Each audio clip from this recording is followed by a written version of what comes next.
This one, actually. We're not just gonna.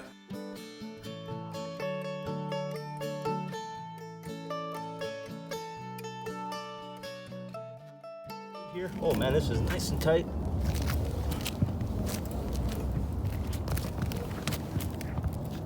Really nice and tight. I like the nail pattern. Nailed really nicely right here, so I can't even pick that up at all.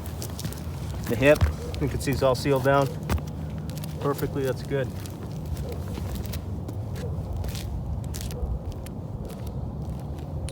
Nice straight lines on this roof. How do they do over here by the electrical mast?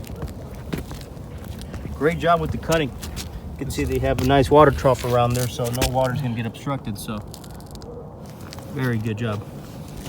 And what kind of a boot is this right here? If anyone doesn't know what it is.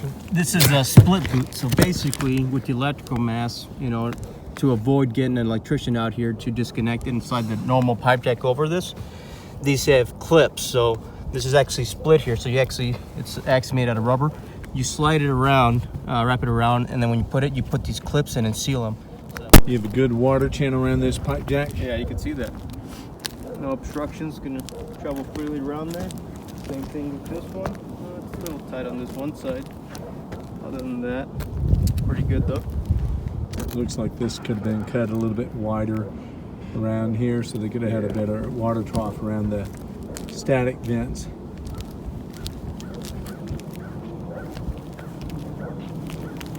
All right, so got a good trough on top over there. Let's look over here and see how they did on the flashing on the chimney.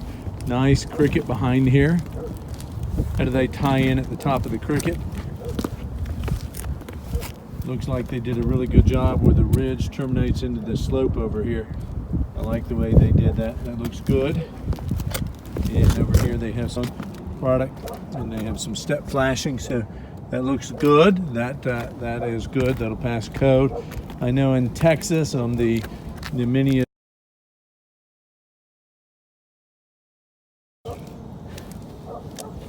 But in Texas, many of the installers, what they'll end up doing is they'll cutting in the brick, and then they'll use a piece of counter flashing that compresses into the brick with like a V nose, and once it's in there, it stays in there. But over here we have step flashing on this side.